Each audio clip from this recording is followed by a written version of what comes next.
Je hais les noirs. Je supporte ces créatures dont la couleur de peau s'accorde avec la merde qui sort de mon postérieur. Leurs narines étoffées diminuent anormalement l'oxygène présent sur la terre. Sur la place publique, leur postérieur énorme occupe 99% des places assises.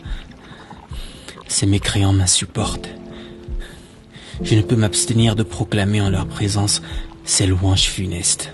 Sale noir, bamboula, fainéant, racaille, gros nez, enculé de noir, macaque. Si vous arrivez à convaincre tout le monde que votre fiction est une réalité, alors vous avez le monopole du pouvoir et du mensonge. Et je me souviens de ce jeune homme dans les années 1948 qui se tenait toujours à ma gauche, comme s'il était des nôtres, comme s'il faisait partie de la majorité de la race supérieure qui était présente dans la salle de classe. Le professeur, lui, l'avait bien compris, en le faisant asseoir dans un coin loin des étudiants blancs. Moi, j'étais toujours au premier rang. J'étais la pièce maîtresse de l'établissement. L'intelligence et moi étions des âmes sœurs. Rien de bien étrange, vu que je suis un blanc. Tout allait bien pour moi à cette époque. Enfin, avant que cette tête de nègre ne soit admise. Jusqu'à nos jours, sa remarquable intelligence figure parmi les meilleurs étudiants de l'université. Ses analyses pointues sur des questions de fond ont poussé certains de nos professeurs à prendre en compte sa présence dans l'amphithéâtre de l'université. Avant d'être distingué meilleur étudiant de notre promotion, aucune personne ne lui adressait la parole, sous prétexte que son coefficient était inférieur à celui des étudiants blancs. Impressionné par le résultat de son travail, bien que discriminé de tous, il représenta notre promotion lors des Jeux interuniversités. Un jour, dans les couloirs, je le vis arriver de loin. Avec cette allure d'homme misérable et méprisable, j'avais ce couteau dans ma poche. Je n'avais plus rien à perdre.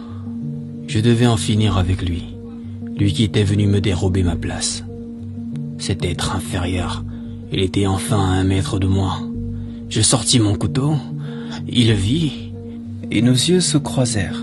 La scène était semblable au duel d'un lion qui se dresse devant une fourmi-reine.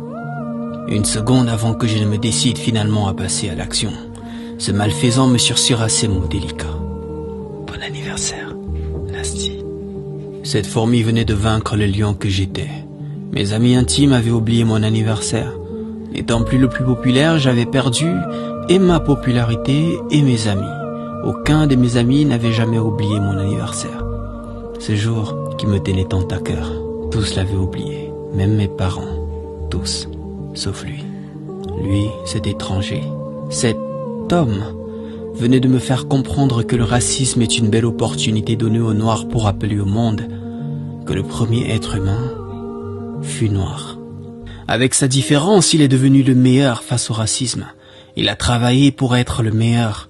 Aujourd'hui, les Noirs sont la racaille et veulent se faire respecter sans faire ce qui force le respect, être le meilleur.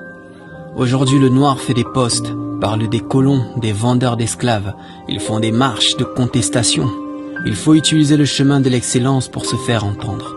Arrêtez d'être au moyen, d'être le rebelle au primaire, au collège, au lycée, l'absentéisme dans les études supérieures. Bref, vous pensez qu'on parle n'importe comment à un premier?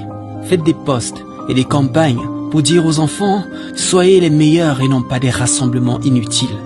Devant la barrière du racisme, il a travaillé dur pour être le meilleur.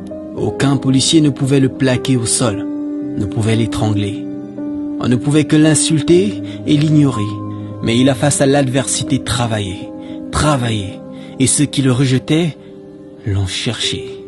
Le travail dur, pas celui de 10, 11, 12, 13 de moyenne, mais le travail qui force le respect.